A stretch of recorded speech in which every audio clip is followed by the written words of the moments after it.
morning, ladies and gentlemen, and a very warm welcome to this Governors for Schools webinar.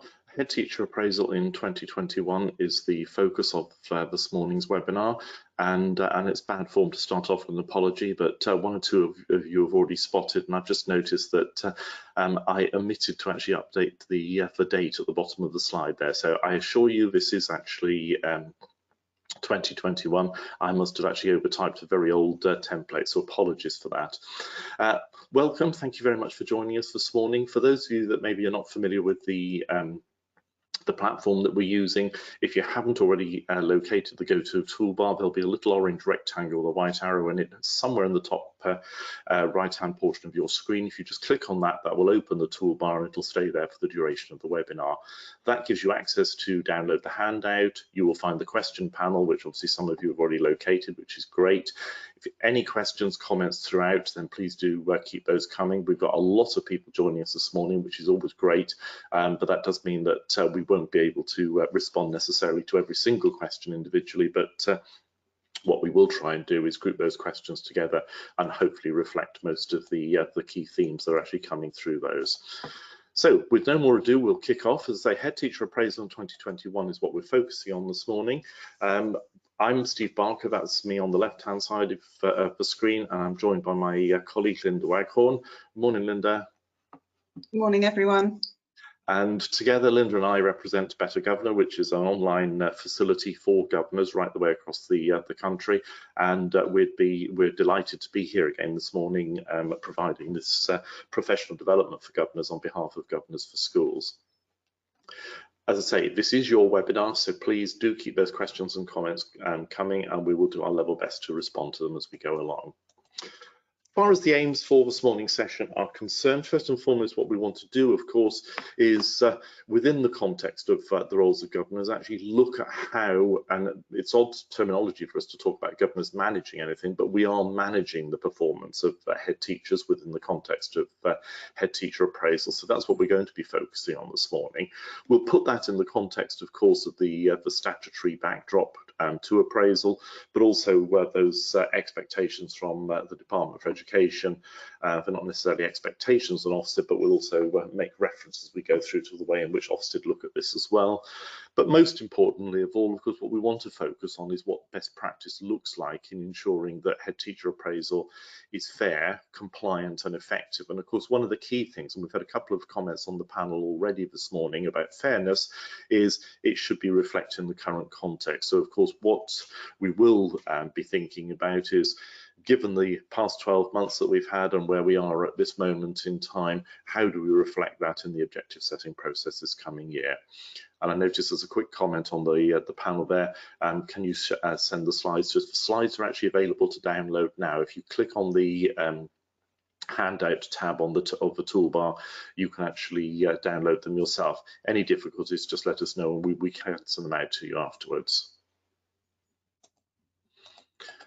Okay, so key documentation, we always like to just make you aware of should you need further reference, and obviously this is a relatively complex area. There is quite a lot of guidance on it, so I think this is actually quite an important aspect. Governance Handbook, it was updated in October last year, and it does have quite a lot to say. It's not statutory. Key point is it applies to academy trusts as well as maintained schools, but it does link to all of those statutory requirements relating to many aspects of the roles of governance, including, of course, head teacher appraisal. We're also going to be referencing the competency framework, and that has quite a lot to say on head teacher appraisal, so we'll talk about that. And again, we come from not just expectation here, but also what best practice looks like, which is why we believe that's relevant. And then the third document I just wanted to draw your attention to, this goes back slightly deeper into the annals of time, but it's not that far. It goes 7 years back. Research project that was funded by the then National College for Teaching and Leadership, but it says a lot about effective head teacher performance management, and we're going to be signposting one or two sections of that, because again, we do think that's particularly relevant. Sorry, my animation's gone a little awry on that slide. And I just wanted to kick off with a quote from that January 2014 research brief, as it's called. And it starts off in the introduction saying effective oversight of the head teacher is the most important part played by the governing body in the overall governance of the school. Now, clearly that's opinion, but I think that does put into context, and I think it would reference certainly Linda's and my own views in terms of the importance of this. We always say appointing a head teacher is the most important job a governing body ever does. Hopefully we're not involved in that on that regular basis in our schools, but we should be routinely and regularly involved in head teacher appraisal, which is about managing that performance of the person that is leading our school or leading our trust. And similarly, the governance handbook, as I said, has quite a lot to say on this. It mainly comes under the accountability section. And of course, one of the things that we do say in those core functions of governance, that governance is responsible for delivering accountability for the performance of the school, including the performance management of staff. And of course, that in itself encompasses the head teacher role as well, or whatever the leader of your school or your trust actually has as a title. Says here, of course, accountability is all about driving up educational standards and financial health. Educational standards, of course, is what schools are actually all about, but the head teacher in that executive role obviously has oversight of the entire organisation. But one of the things it actually says is that that's achieved through, and this is just one of a number of bullet points that I'm quoting here, reference to the system for performance management, and I think the word transparent is actually really a very helpful one there.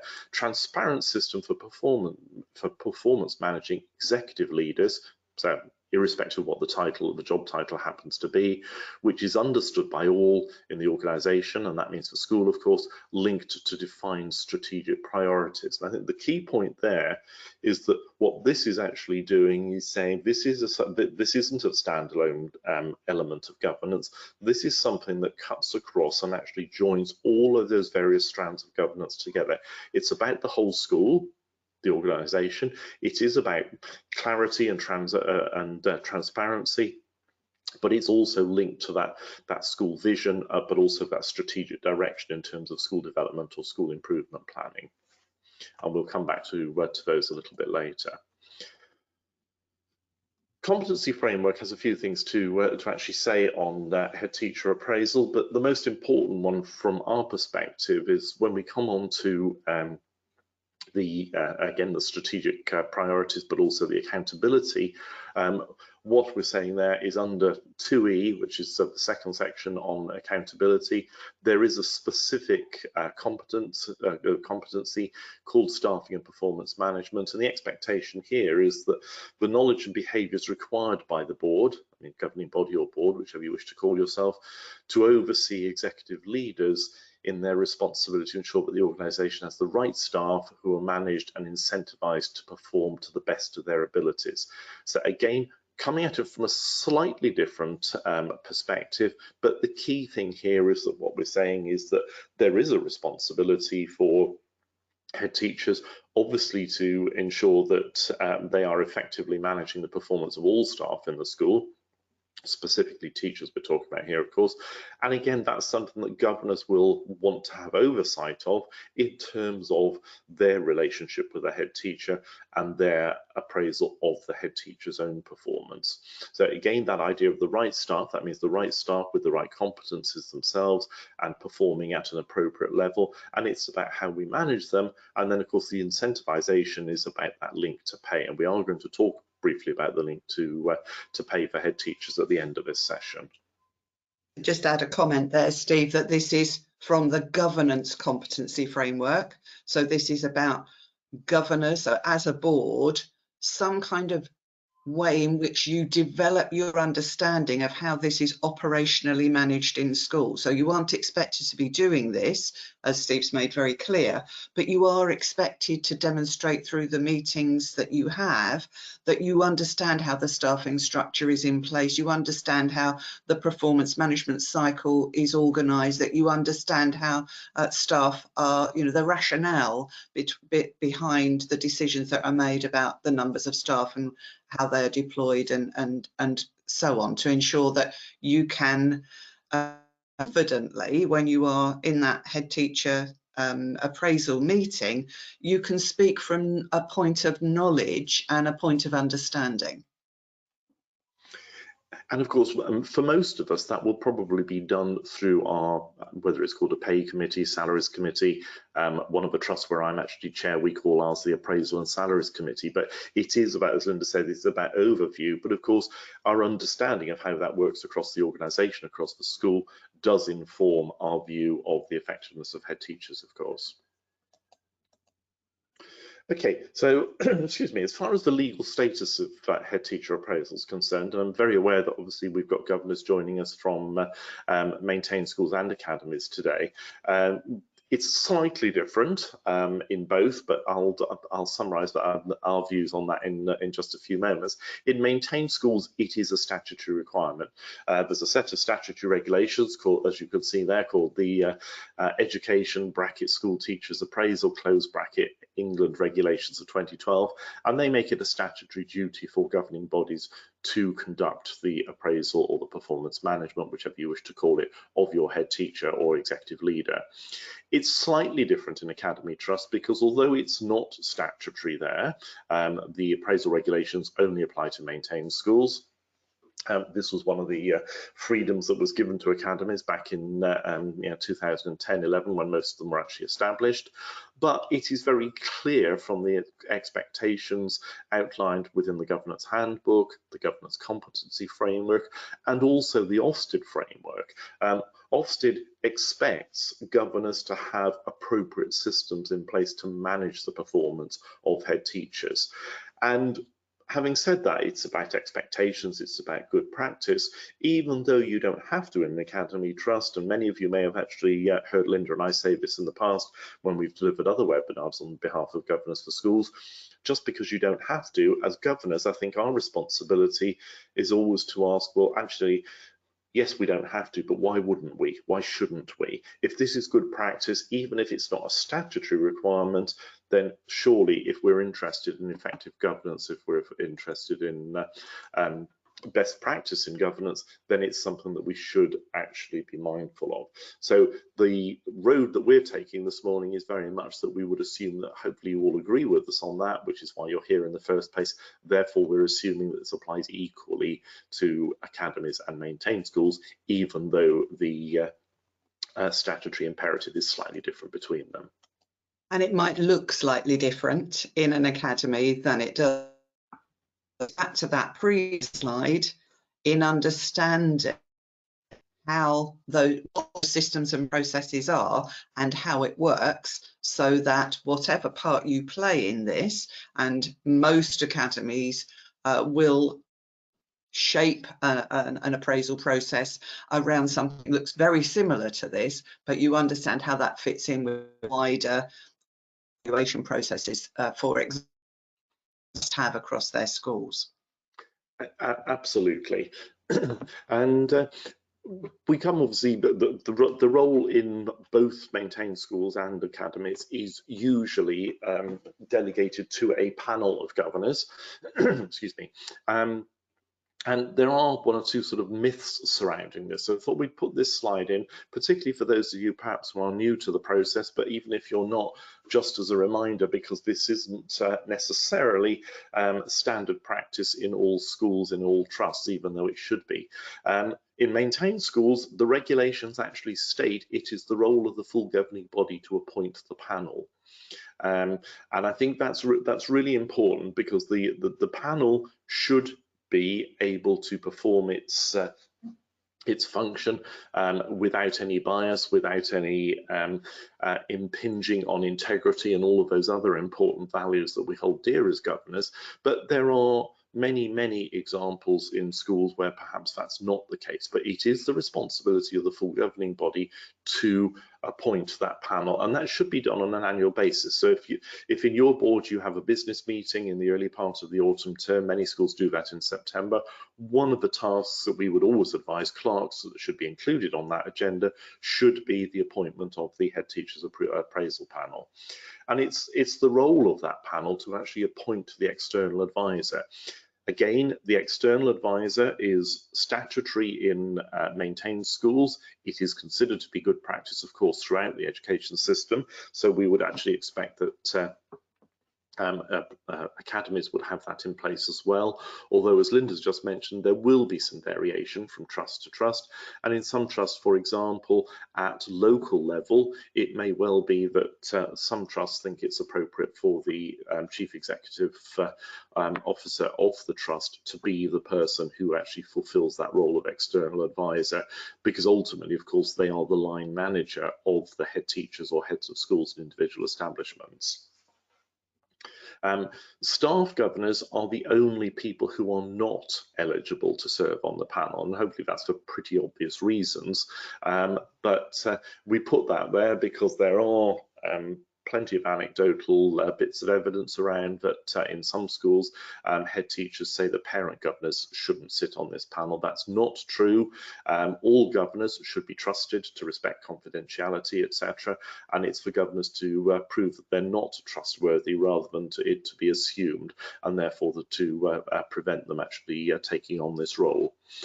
And of course, the other thing to think about in terms of the constitution of the panel is, are we ensuring through the ways in which we operate in our schools that there's an element of succession planning for future panel service? So, okay, we may have had the same people do it for the last couple of years. When are we going to change that? How are we going to ensure that the appropriate people are upskilling, are getting the experience of sitting on panels so that they are able to take over as time moves forward? Obviously, attending this training this morning is hopefully a very helpful way for you to actually prepare yourselves for that if you are new to role. But what about those other colleagues who might be thinking about this? What are we doing there? Because that's something that might need to be thought about as well. There's quite a, and you've answered a couple of questions that have come on the panel by just going through that slide, but there is a question here around whether the chair of the board should be on the panel. And again, there's no hard and fast rule around this.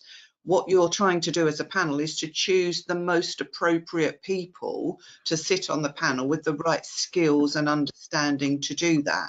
So it is entirely for the panel, for the board to decide what that looks like. In many cases, the chair will be a part of that panel.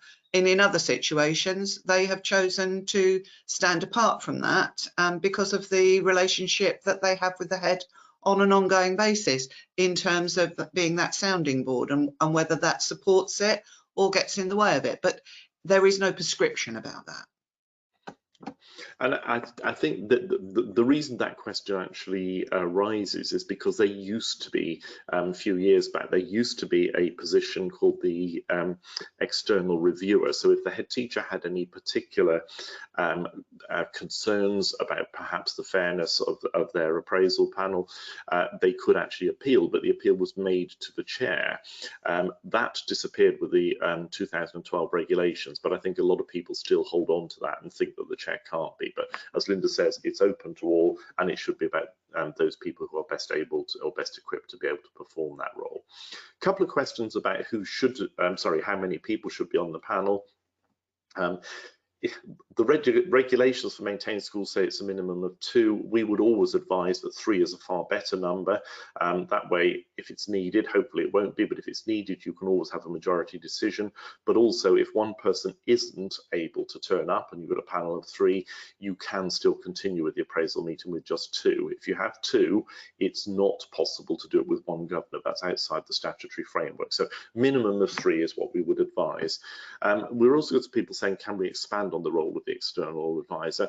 We're going to do that a little bit later. There are various elements to the role, but they are there, as the title actually implies, to provide external advice, i.e. impartial and independent of the school. But we'll say a little bit more about that later if we may. So we're going to conduct our first poll of the session now, which goes into perhaps a little bit more detail, actually exploring what's happening in your schools, in your trusts at the moment, in terms of what that actually looks like in terms of the construct of your panel. So the poll should be up in front of you now, and it's you can see hopefully see the question: how is your heads appraisal panel appointed in your school? You've got 4 potential answers there. If you're not familiar with the platform, we always say this, so forgive me for repeating it if you do know.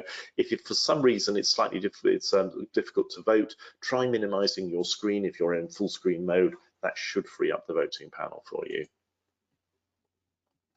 And it appears that's working for most people because we've got nearly 2/3 who've voted already, so that's great.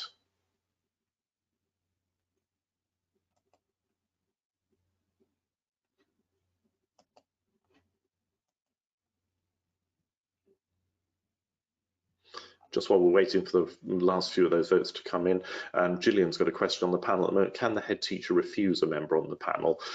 Strictly speaking, no. There is an appeal methodology there, that if they've got a very good reason for the not, then obviously that needs to be borne in mind. But ultimately, it's the governing board's decision. But again, transparency, integrity, and all of those other values ought to mean that actually all of our discussions are conducted in a professional manner. And if a head teacher has got some problem with a particular governor, we're all adults together. We'd like to think that those could actually be resolved without resorting to objecting to people on panels, etc. So ordinarily, no, Gillian, we wouldn't actually expect that to actually be part of the landscape. Staff governors, Keith is asking who would be considered staff. So any member of staff who is on the governing body. Associate members can't do this anyway. It has to be governors, so it would be one of either the elected, but it would have to be the elected governors, because obviously one of the staff governors is the head teachers themselves. Okay, few people haven't voted yet. I'll give it a couple more moments. If you'd like to vote, now's your opportunity, because I'm going to close that poll down in just a few seconds. Just to make a point there, that there may be occasions where a board will appoint another member of staff as a co-opted member. Not advisable, but in that situation, that is a member of staff, and so they wouldn't be able to sit on the panel. Just to clarify. Okay, I'm going to close that poll now and share those results with you, and they should be on the screen in front of you now. Okay. 19% of you, so roughly a fifth, saying it gets carried across from one year to the next.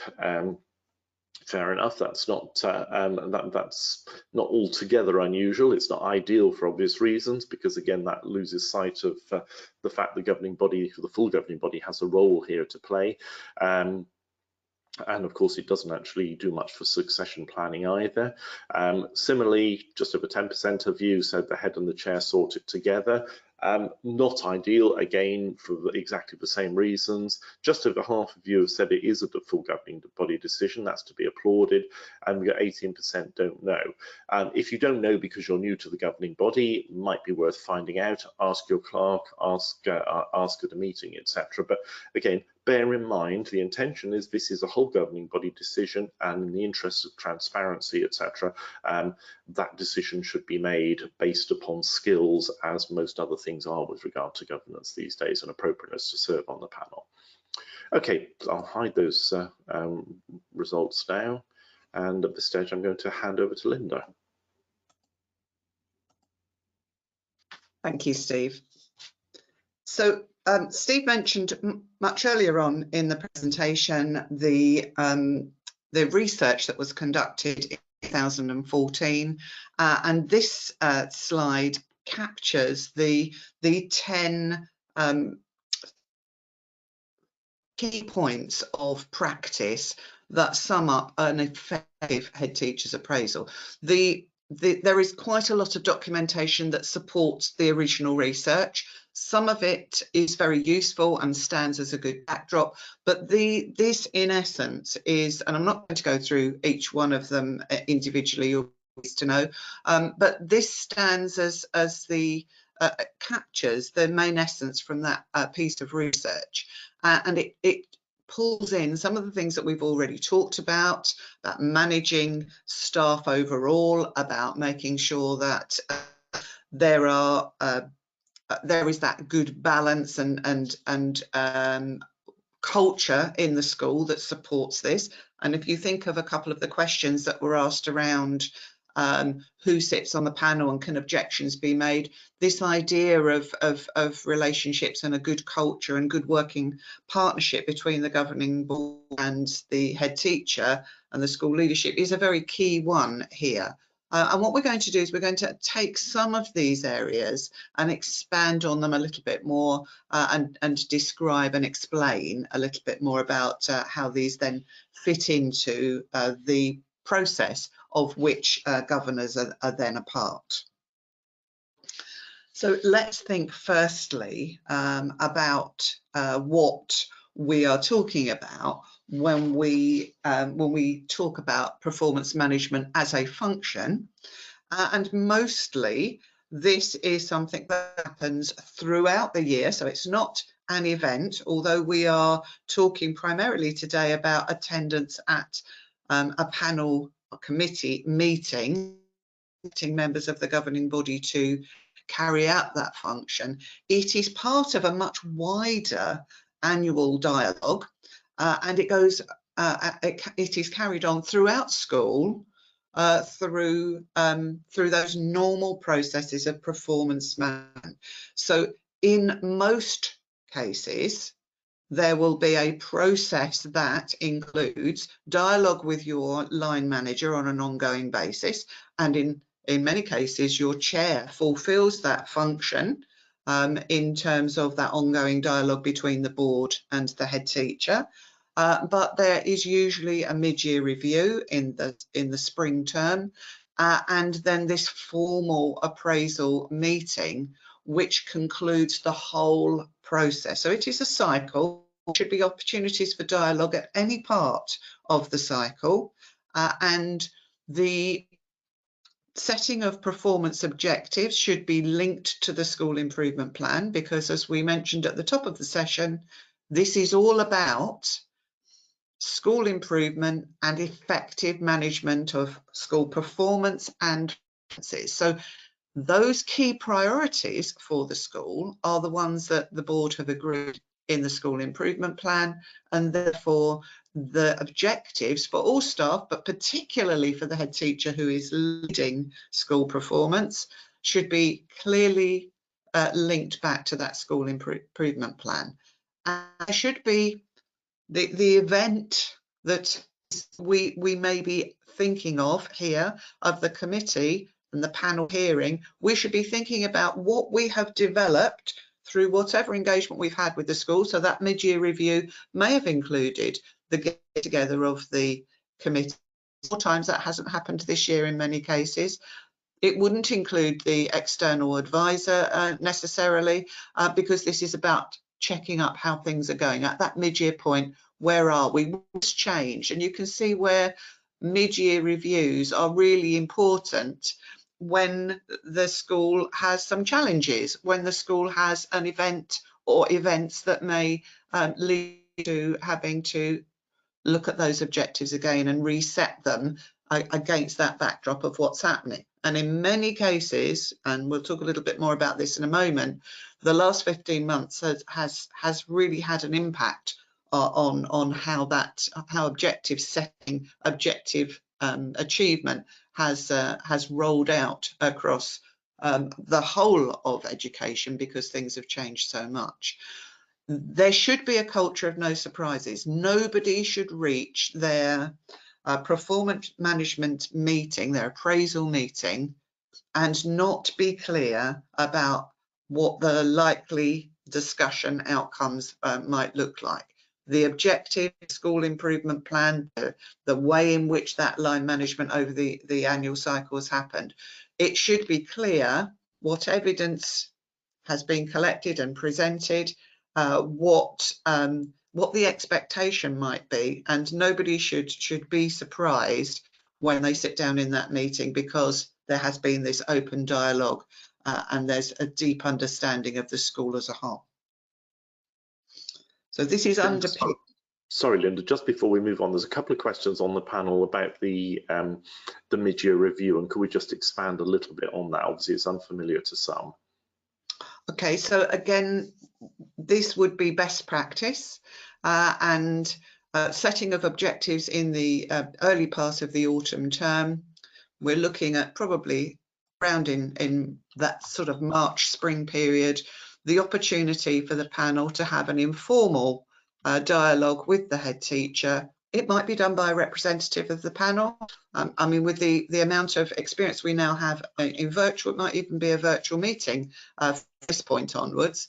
But it is about understanding whether those objectives, as we understood the school's position in the autumn term, are still realistic in terms of being able to achieve those. So if there have been things that have changed, or challenges that or information that wasn't available at the beginning when those objectives that were set, to reshape any objective, usually in terms of measurement, need to be reshaped given that changed backdrop. And it's a piece of good practice, and it's also that opportunity to do the checking up and checking in, if you like. We think of where we are now, the sort of wellness and mental health.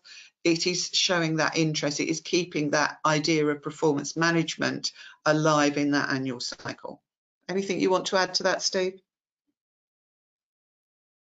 Sorry, struggling to unmute myself. No, absolutely, I would totally agree with you. And it's just that, yeah, this is part of school leadership. This is part of that strategic oversight of governance. And I think the key thing for me is making sure that as governors, we know that it is threaded from one end of the year to the other, so that it is actually linked up to that whole process of school improvement and school development. And it may look slightly different in an academy. I'm a chair in a small academy trust, and the way it looks in our academy trust is that the CEO, the head teacher, and the chair of governors have 5 focused head teacher appraisal check-ins over the year. So they come up fairly frequently. We discuss the objectives and where we are from that operational management, CEO, head teacher, but also from the chair understanding, seeing the evidence, understanding, and so it might look slightly different. We don't have a mid-year review because it's an ongoing process, but it's about understanding those systems that ensure that is happening. So, as I mentioned, all of this is underpinned by those sound relationships between head teachers and governors, head teacher and the panel, and it is about having open, honest dialogue and having the greatest amount of integrity, because the people that are representing the board doing this piece of work are likely to be involved at a very operational level in understanding how the year has been, and therefore we want to make sure that this is confidential, but it is also part of that delegated function of performance management.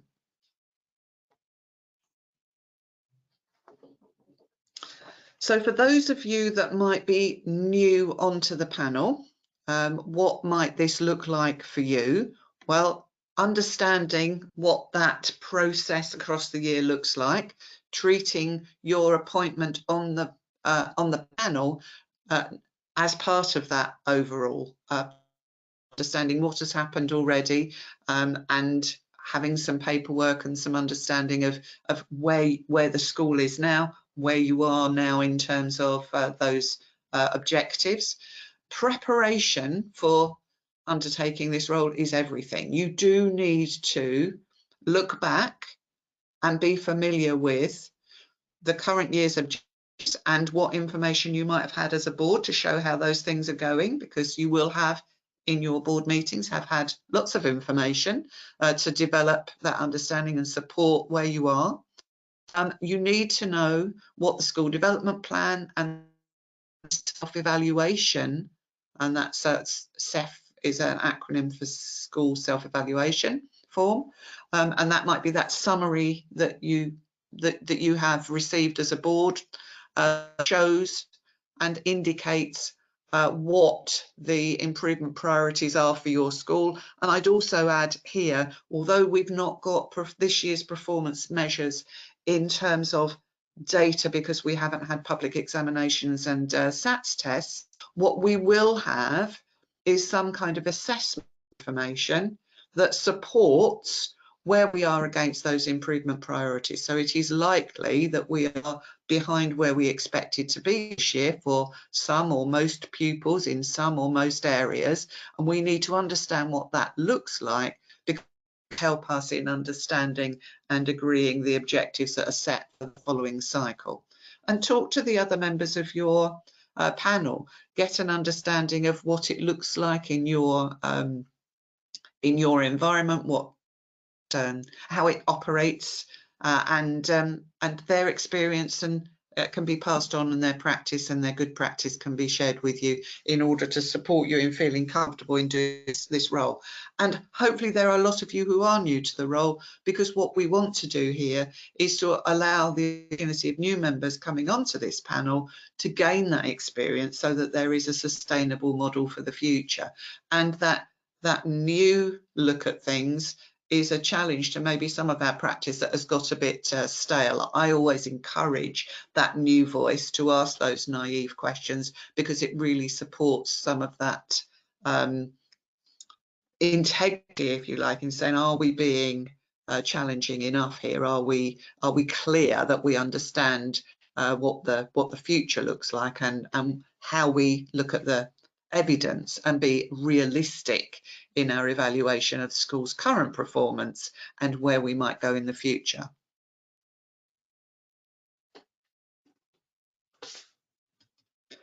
So there are some things that we need to be aware of as we prepare to sit on this panel, and there are a number of documents that support that. The Headteacher, and I would recommend this as a document. It's something that when I was new to this role of sitting Headteacher's performance review panel, I used, and it's not a long document. You can see from this little graphic here, there's main areas around culture and ethos, mentioned already, curriculum and teaching, which is absolutely the performance driver for pupils' learning, and then that organisational effectiveness, about being the leader of our school and therefore being responsible for all processes and performance measures being in place across the whole school.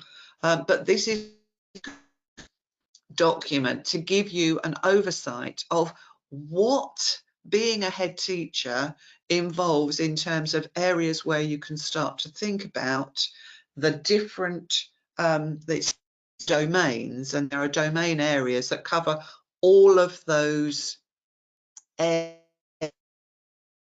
responsibility for, from culture and ethos right the way through to their own professional development. So I would recommend, as a backdrop, it references the teacher standards and incorporates those. And for many schools, particularly primary schools, head teachers may also fulfill a part-time teaching role, and so their performance measured against a class or class responsibility.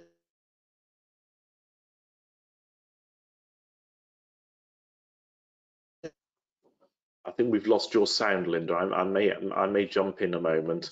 Yes, please do, Steve. Apologies for that. Okay, just to reiterate, folks, I hope you can hear me okay. I think there's obviously a few Wi-Fi issues floating around today. The point that Linda's making here is the teacher standards, even though they may not be directly related to your own head teacher's appraisal, they might be, particularly if you're in a small school, for example, where the head has a teaching commitment. But the relevance of them here, of course, is that part of the overall responsibility of a head teacher is, as we said at the beginning, to ensure that all teachers are performing to an acceptable level, and that quality first teaching is pervading across the school. And of course, the teacher standards are used to inform the objectives set for each of the teachers within the school. Just wanted to say on that little icon, for want of a better description, bottom left of your screen there. This is something that was actually added to the Headteacher standards page a year or so, last year in fact. And I think it's just helpful to clarify, if we're thinking about the role of the head teacher, all of the objectives have to be set with an eye to what contribution they make to school improvement, of course, but these three domains, as they're referred to, culture and ethos, curriculum and teaching, and organisational effectiveness, they're quite useful. The reason for putting this on the slide is just to actually flag up that as governors, they may be appropriate areas to think about. Where does our school sit in terms of that sort of self-evaluation in these three areas of school, overall school performance? Are there any areas within those specifically that you might want to focus on when it comes to the setting of objectives?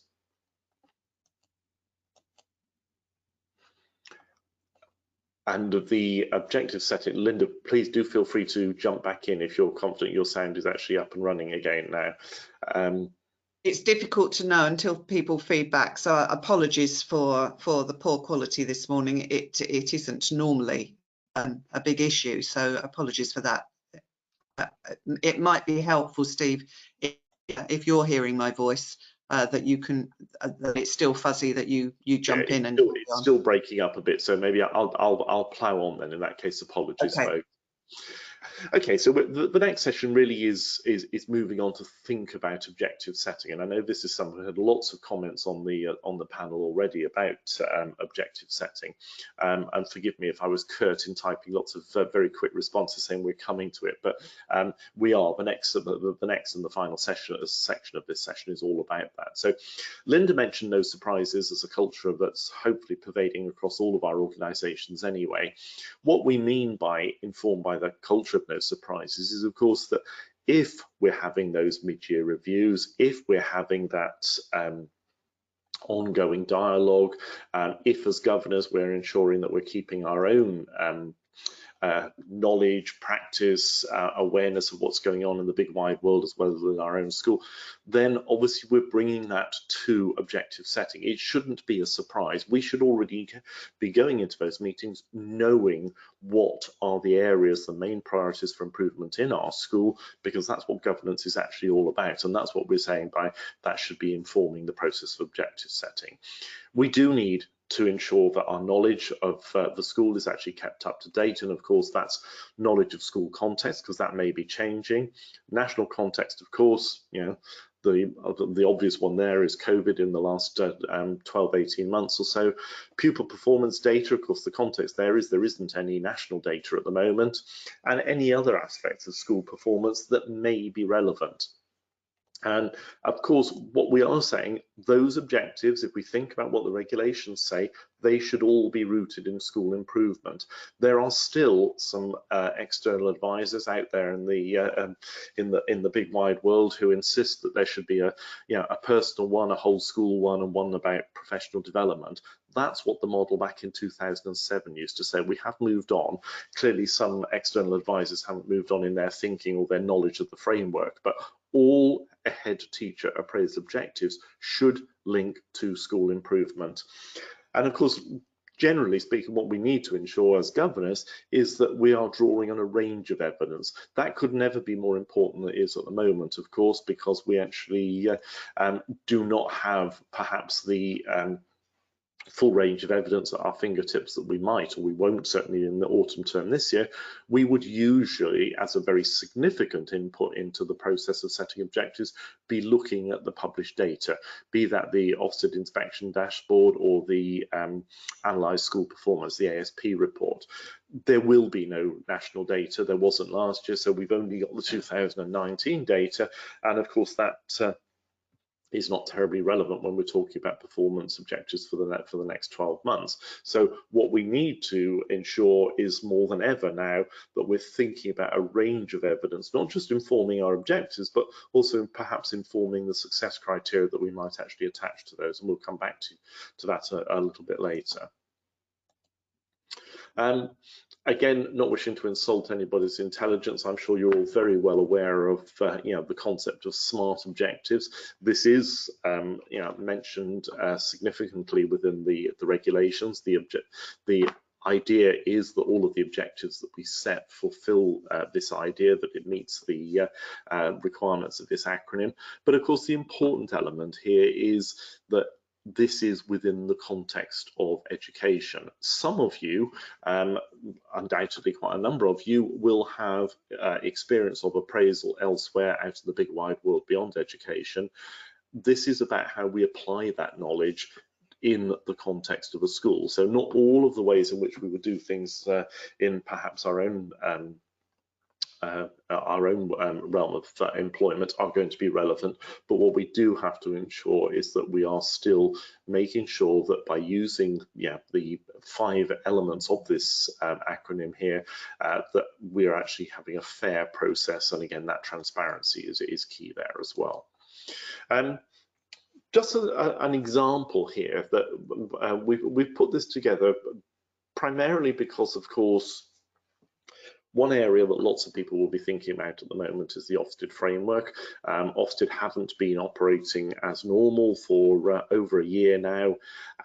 They are planning to come back, all being well, depending on your perspective, all being well, but they are planning to come back into inspection, regular routine inspection schools from September, and many of you in your schools, in your trust, will be expecting visits.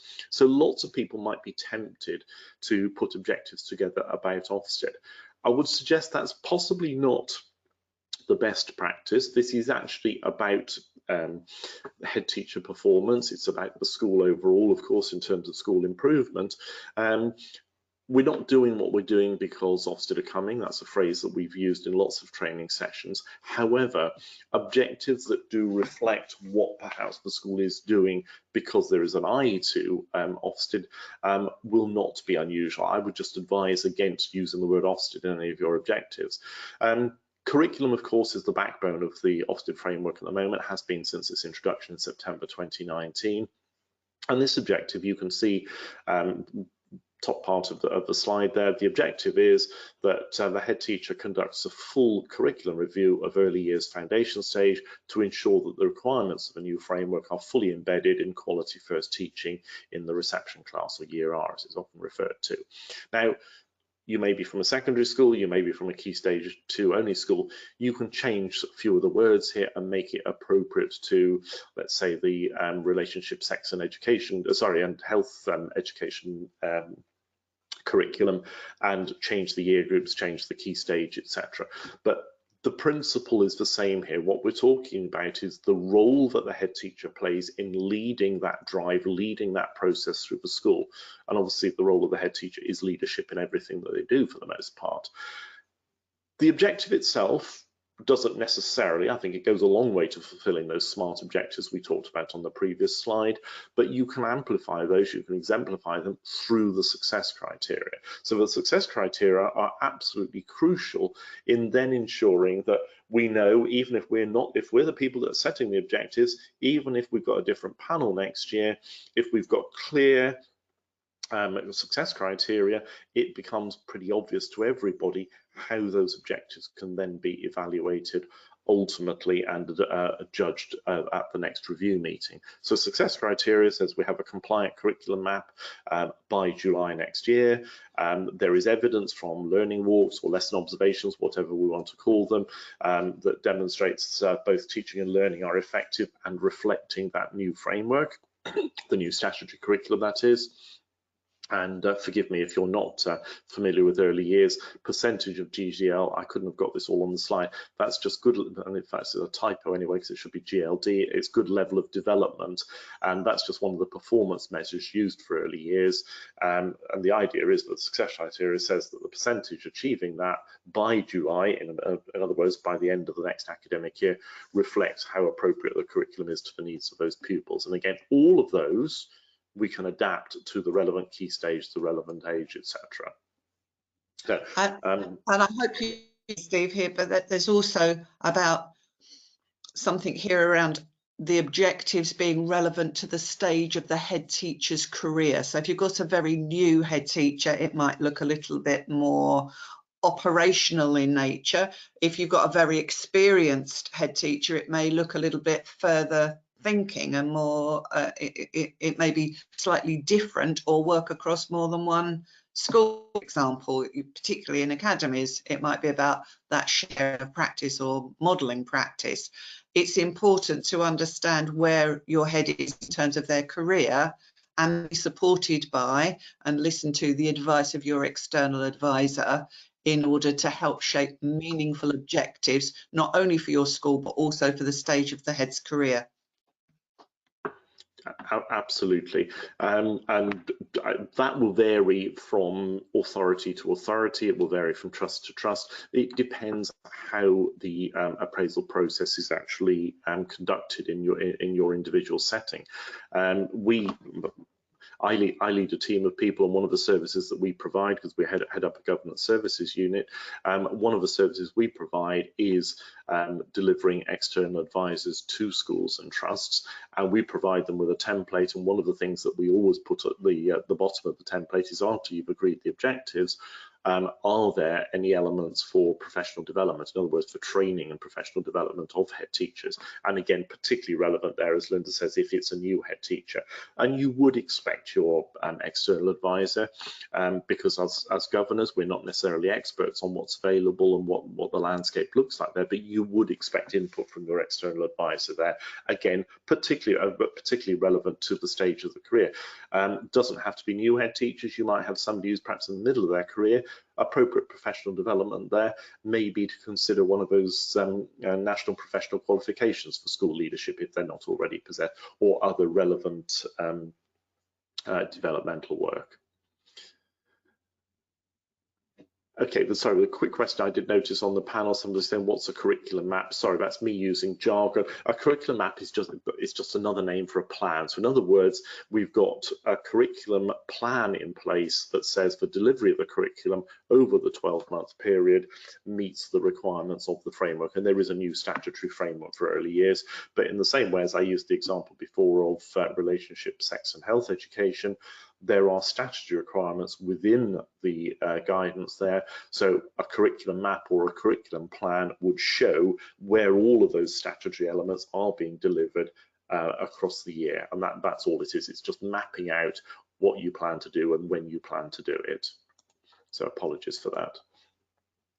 Okay, I did say that we would come back to links to pay as we got to the end of the session here. The important element to remember is that pay progression is not automatic for anybody in schools anymore. Back in 2010, 2011, Michael Gove, when he was Secretary of State for Education, made it very clear that performance-related pay was the norm, was the expectation in schools. And therefore, the whole point of the appraisal system is about improving performance of the schools, the trusts, of course, but it is also about saying, based on the outcome of that appraisal process, do we believe, in the context of the meeting of objectives that were set 12 months ago, whether they've been met or not, do we believe that a pay award is actually appropriate? So the role of the panel in that is purely and simply, firstly, to make decisions about the objectives that were set. And again, here, of course, we can't help but think within the context of the last 12 months, COVID has perhaps meant in some of our contexts, whilst some of us were setting objectives last year, very mindful that we were in the midst of the pandemic then, but obviously none of us knew that we were going to have necessarily have the December lockdown, followed again by the one that came later in the year as well. That has meant that for a second year, we're potentially in a situation where it wasn't actually possible for head teachers to achieve some of their objectives.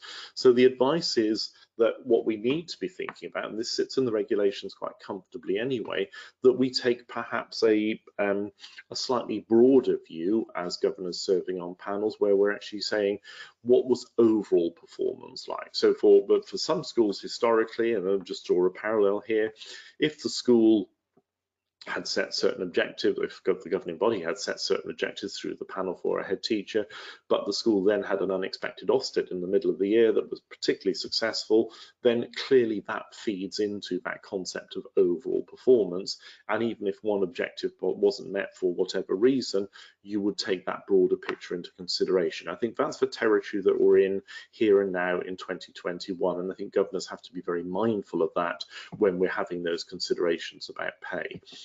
The discussion about pay, the role of the panel should be that they make a recommendation on pay following their judgments about the objectives and the overall performance. So they say, yes, we believe the objectives were fully or partially met, or not at all met, and therefore we are making the following recommendation on pay.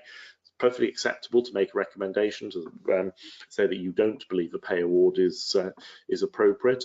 Somebody put a comment on the panel: if your school's in RI, is it appropriate to not give the head teacher a pay award?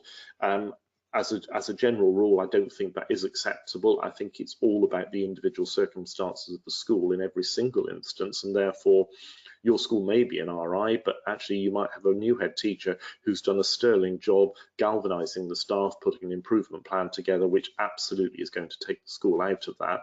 And therefore, in my view, it would be wrong to penalise them just because of the status the school is in at the moment. This is about school improvement, and I think if the school has dropped from good to RI in that year, I think then you have to look at individual objectives, you have to look at overall performance, but there shouldn't be any blanket rule about because you're in this category, you don't get a pay award. Sorry, Brian's just asked what is RI, that requires improvement as an Ofsted category. Sorry, Linda. I was just going to say this is about the impact a head teacher has had, and measuring that impact over the last 15 months will need a little bit of a different approach to saying, well, what evidence do we use to measure the impact? And it may be different evidence, but there will no doubt be evidence of how the various different challenges we went through were met and what the current assessment of pupils is showing in relation to what we discovered, what we did about it, and the impact that it had.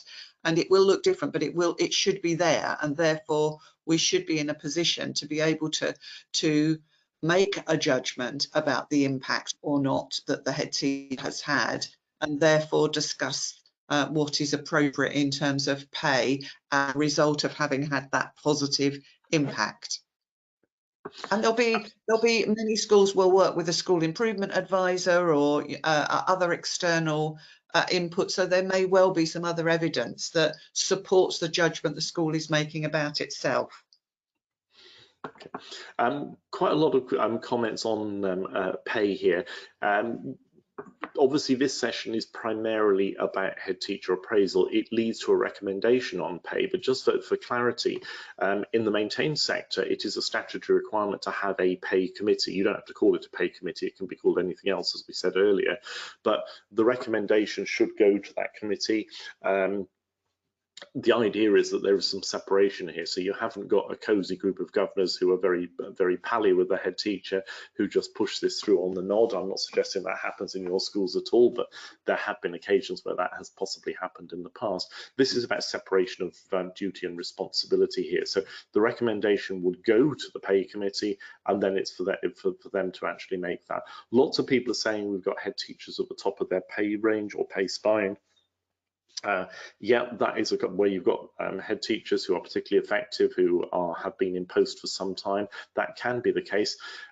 That's always worth a discussion with your school or trust HR consultant, because there is always scope to extend the range as a retention strategy, of course. What you don't want to do necessarily is actually force your head teacher to move on, as that's the only way for them to get a pay award. Retention is an important strategic objective for governing bodies in some instances.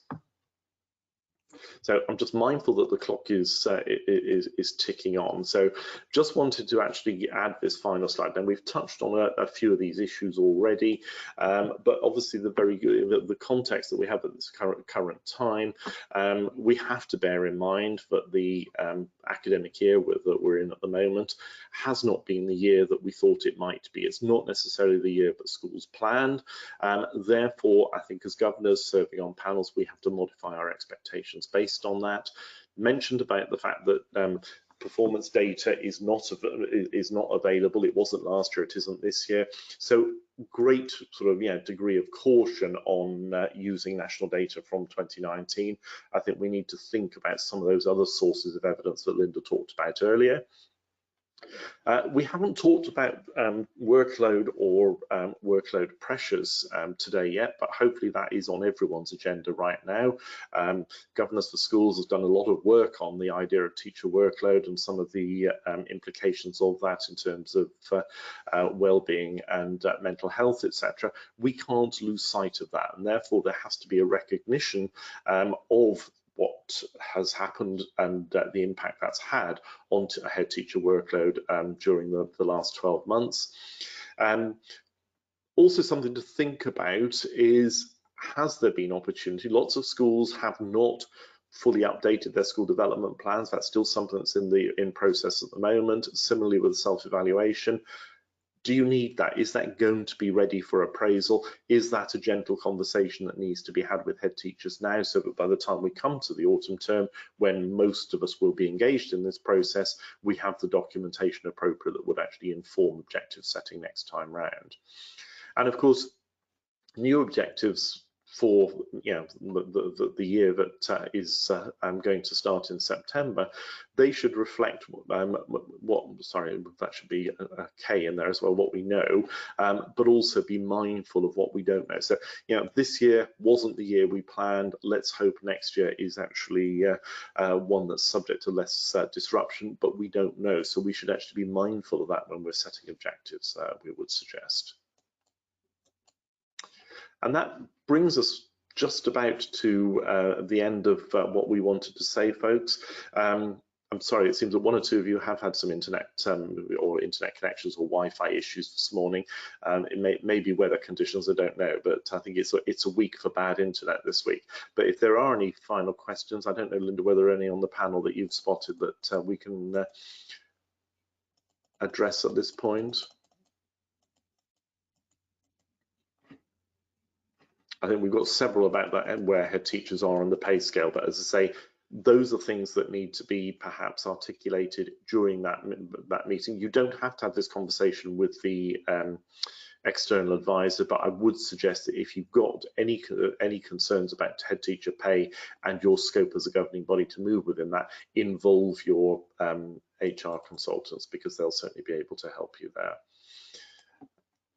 We've got one question from Ken. We'll make this the last question. The review panel recommends a pay rise to the salaries committee, but the salaries committee refuses.